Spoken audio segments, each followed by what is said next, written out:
Ay, magandang araw sa inyo mga kababayan at isa po sa pinag-uusapan ngayon at marami po ang nag-iisip ay bakit daw hindi personal na hinarap ni US President Joe Biden itong si Pangulong Marcos Jr.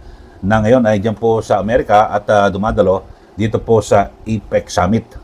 At sa halip ay ang sinasabi, nako tila parang inis na ba ni President Biden si Pangulong Marcos Jr. Pero base po sa mga itinakda no, na pagpupulong ay ito hong si US Vice President Kamala Harris ang kinausap ni Pangulong Marcos Jr. Pero ang hinarap mismo ni US President Joe Biden ay itong si Chinese leader, President Xi Jinping. Ready. Doors.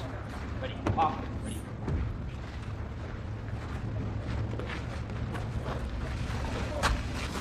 Ready. Close. Ready. Shut. Ready. Face. Forward.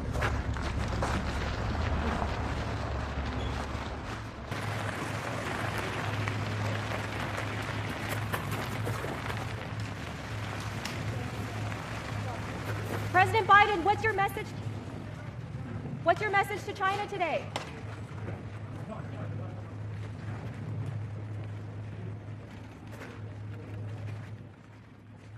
At ayon nga mismo kay Biden ay na siya po ay mukhang naayos na at mas naging produktibo raw yung kanilang pagpupulong sa pagitan po at aayos daw po ang relasyon ng US at China.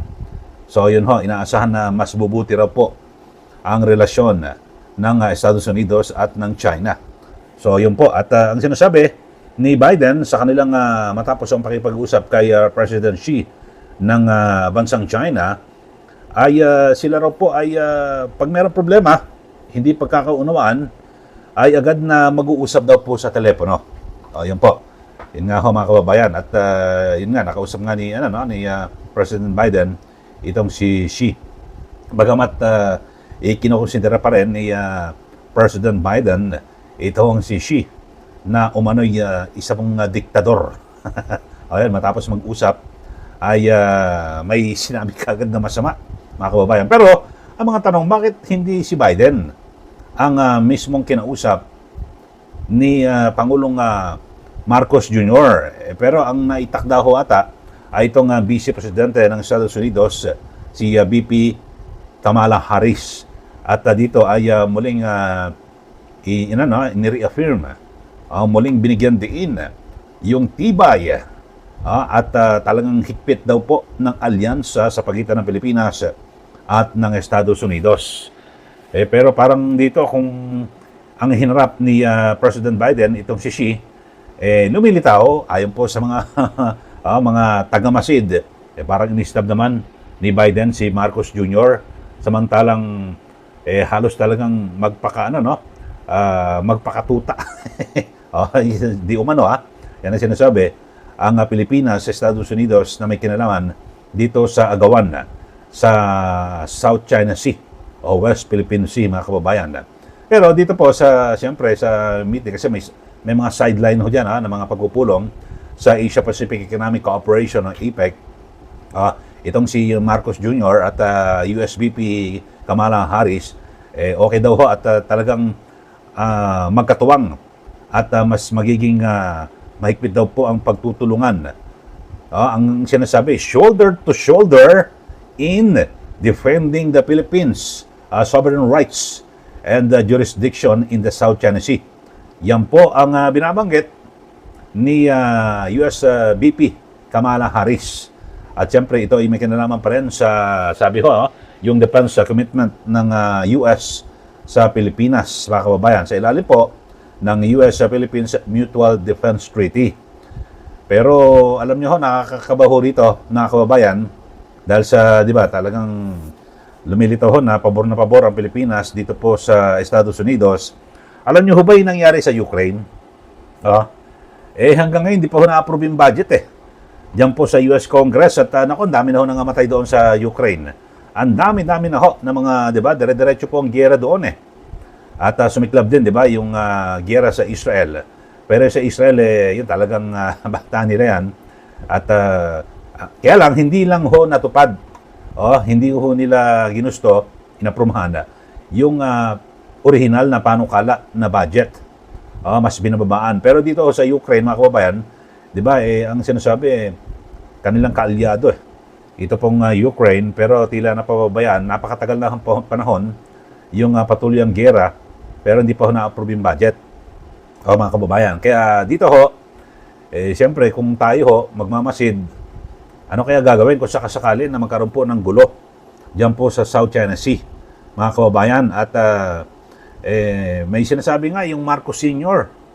Mga kababayan, siguro ipapasok ho natin para mapakinggan nyo ho yung unang binabanggit ng Marcos Sr., yung ama po ni Pangulong Marcos Jr. ngayon, na kung saan ay sa ilalim po ng Mutual Defense Treaty sa pagitan po ng Pilipinas at ng Estados Unidos ay kinakailangan pa magpaalam sa US Congress bago magbigay po ng ayuda at kumilos para maidepensa sa Pilipinas. Baka habang tinatalakay po yan sa US Congress, ubos na ho tayo mga Pilipino, na kababayan.